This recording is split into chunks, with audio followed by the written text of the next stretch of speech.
Hey everybody, and welcome back to a brand new video. Twigcunt here with another episode of Twiggy's Bad Review Videos, Hentai Babe Edition. Only joking. Instead, today's video is going to be a brand new meme I would like to call Side Quest, or just Bad Review Video something. Whatever you see in the title when you clicked it. Besides sounding like a Game Grumps copyright claim, it's probably going to be the review videos I've done in spirit, but include a little more fan interaction shenanigans instead of the usual topics. Video suggestions from you guys like Kill Yourself, and the hit summer jam, Kill Yourself. The nice thing about having you guys suggest content is that if I ever run out of ideas, I've got something to piggyback off of. And the other benefit to you guys suggesting content is that it gives me a chance to delve into a little fan interaction. You guys will suggest things, I'll reply with something like, sure buddy, I'll throw it into a future video. And if I don't like the suggestion, I can pretend I never saw it. But with that being said, let's turn the imaginary mic over to Nate R. Keep it up, Twiggy. I'm really digging the last few videos, including this one. You should do a video on some of your favorite retro video games. Now, you're gonna have to forgive me, Nate. Despite what I said earlier, I actually wanted to make this video, and I appreciate the suggestion, but I just couldn't be fucked to write a script. I also had a much harder time than I thought I would have thinking of old games that I liked, but fortunately, onset dementia goes hand in hand with retro gaming, just like the classic ColecoVision. I have no memory. Now, I also didn't want it to be that generic Top 10 classic NES games I never played because I grew up in a trailer park and was raised by a single mom. So instead, let's sit back, grab your Cheeto-covered Joy-Con, your little brother, and some methamphetamines, and let's enjoy Twiggy's Top 10 N64 games that I kind of gotta play if I went to a friend's house because I grew up in a trailer park. Twiggy's Top 10 favorite N64 games. Cue transition slides. Super cliche, but Super Mario 64 was the first real video game I ever owned when my grandfather handed down his N64 to me, and my god did it blow me away. Not only was it one of the first visually stunning games I had ever seen when I was just a wee shrub, but it felt so expansive. You could stomp Goombas, you could play as the enemy from the Terminator, and sexually abuse turtles. Other than being an all-around great game, it also pioneered a common trend among other Nintendo games. Danky Kang 64, Just Kill Me 64, 5 Shy from a Good Time 64, and the ever-classic Grand Theft Auto 64. What more can you say about Perfect Dark? It's perfect, and it's dark. I mean, look at this cover. Just take it all in. Feel the hard plastic in your hands. Smell it a little bit.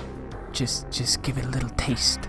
Now, I remember everybody and their dog played the shit out of this game in all of its 64-bit glory, and this is one of those games where your friends were like, "Yo, did you play that shit?" And you were like, "Hell yeah, man. What do you think I am? Some kind of nerd who just sits around playing Super Mario Brothers all day? Of course not." 8-year-old Twiggy was all about Perfect Dark. Or at least that's what he told his friends because he couldn't afford the game. And when he finally coaxed his mom into going down to the local Blockbuster to rent that shit, she was like, "I don't know what rated M means. The guy behind the counter says it's pretty bad. How about you play some Super Mario Brothers instead, nerd?"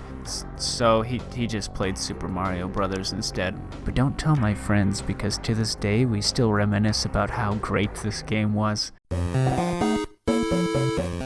The Stick of Truth 64 was pretty great for its time, but it aged like cheese. Not that super deluxe, straight out of your French auntie's wine cellar brulee, but more like some cottage cheese that got left out in the baking sun at your grandma's Memorial Day barbecue. The game had its perks and plenty of mini games to keep you occupied even to this day. You could play Mario Kart mode, collect herpes, and when you got bored of filling up Chef's chocolate salty balls, you gotta enter the animal rights activist cheat code and help PETA save some turkeys. This game was also great because, just like Perfect Dark, it too was rated M. But your mom's was like, "It's a cartoon. They must have mislabeled that shit." But when she's not looking, the game's just like, "Say hello to my plunger gun, baby." Wait, no. Shitter's clogged. That's still not right. Your life just took a plunge. Basically what I'm getting at here is that the game was just overflowing with content. And then to top it all off, spoiler alert, but you get to fight Megatron, and if you beat the game in under 2 hours, you get to see what Kenny looks like without his hood on.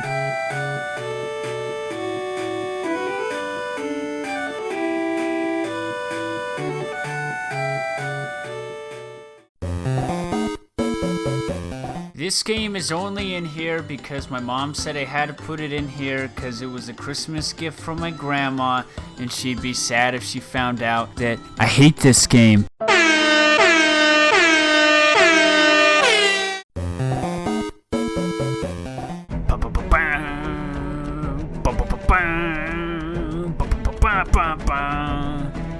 Halo ODST is one of those forgotten gems for the Nintendo 64 that I never gave enough credit. I was young and I was stupid, but looking back on it, it had all of the great time classics that everybody remembers from the newer games in the franchise, but people look past it because of the graphics. It had the Pelican, Master Chef, and even Cortana while she was still a human, but then the game got a little weird when it branched off into the Tomb Raider series.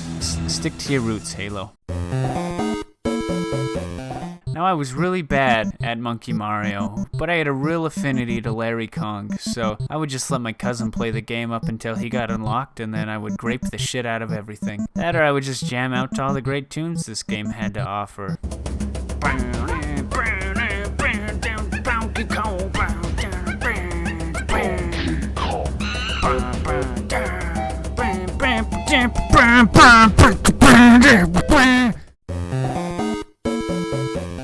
And now, as we bring the video to a close, before the grand finale, and also before you're like, "Hey Twiggy, this isn't top 10, you inbred turd, it's only like 4 or something." I really tried to drive it home in the beginning of the video that I was a poor child of African American descent growing up, but I also wanted to share with you some of the classics from my past. And I also wanted to leave you guys with a video that is close to my heart, but at the same time isn't at the top of the list of every greatest top 10 Nintendo 64 games ever made. I'm looking at you, Legend of Zelda. Sit down.